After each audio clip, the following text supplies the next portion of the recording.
What's up, folks? Casual Dad here. I wanted to take a quick moment to highlight this phenomenal replay of a game that I played with my brother the other day with Overwatch.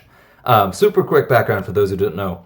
This mission is King's Row. It's a payload mission, so you've got two teams of 5 players, the attacker and defender, and the attacking team has to capture one objective, and then once they get the objective, it unlocks a cart, and they then have to stay in a small bubble around that cart, or at least one of them does, to move that cart across the map to an objective at the far end.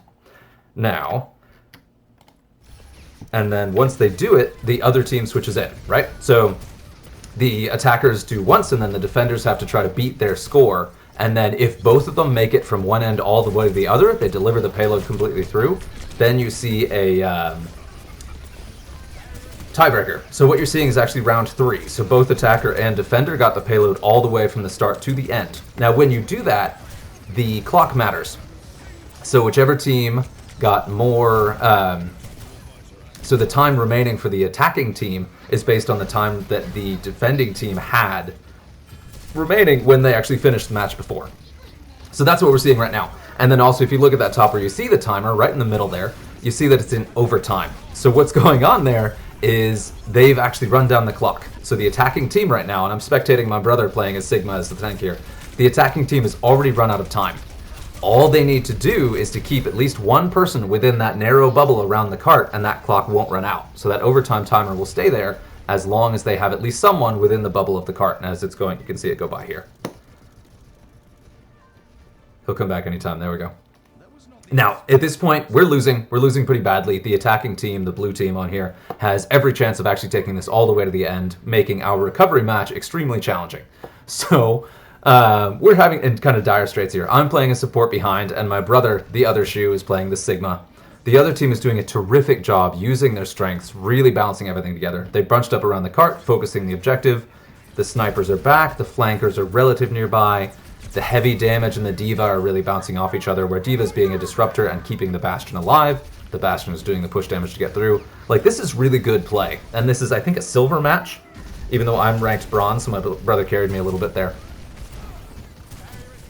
But this moment, I really wanted to see this. So they're about to win. They have to get that cart around the corner, then one more corner, and then they have it. But then here, look at this. Look at this. I wanted to highlight that and take another look at what just happened.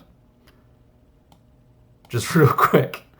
So, and I'm going to actually switch the spectator here to that D.Va. No, we're actually going to do the Mercy. Yeah, she's here. So they're on the cart, right? They're on it. They're getting the objective here. And you saw Sigma's ultimate where he just picks up the team and then drops them. But watch what happens when he does that, because it's all about the timing, right? Oh, the Mercy died.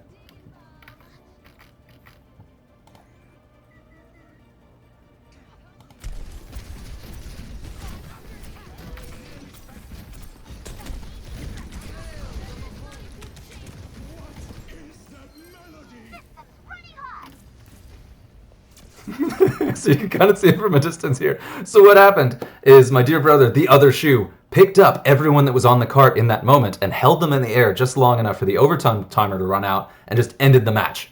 That only worked because they were so clumped together and he was able to catch everyone that was actively on the cart and pick them up at once. The other team had, the other players had backed up just a little bit. Mercy was dead. So he was able to separate the team from the cart for just long enough to just end the round.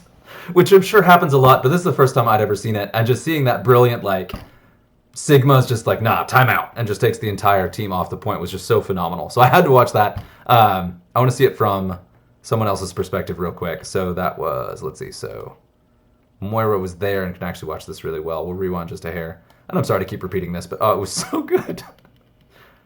And that might be a little bit too far back. We'll see. So you got Moira flanking. Just getting in here to the payload. Dealing with the flanker. See these guys here. Pushing up, got steady progress. This is great. This is good. This is good. It's good. They got it. Confident.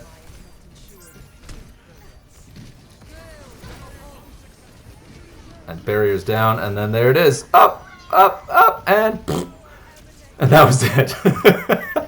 Now the Moira could have jumped in there and maybe saved it, but it was just such perfect timing, and there was just that enough distance between the two to make that. So that was just such an amazing play, and will be one of my favorite gaming moments for a very long time. I believe we did end up winning this. I'm not totally sure, but doesn't matter because that play just made it. And I wish you could see the chat too. If somebody could tell me how to see the chat. Let's see, is chat off? Because the chat was really, really funny. Let's see if it... Oops, nope, nah. I don't know if there's a way to turn on the chat, but it was really, really fun to see the whole team be like, wait a minute, what? But that was it. I just had to share that. I just was so happy in that moment and so proud of my dear brother. The other shoe dropping and just ending that round where it was. Really good back and forth game all the way through. I may do this whole replay sometime, but I just wanted to highlight that moment. So that's it. Happy gaming out there. Have a good night.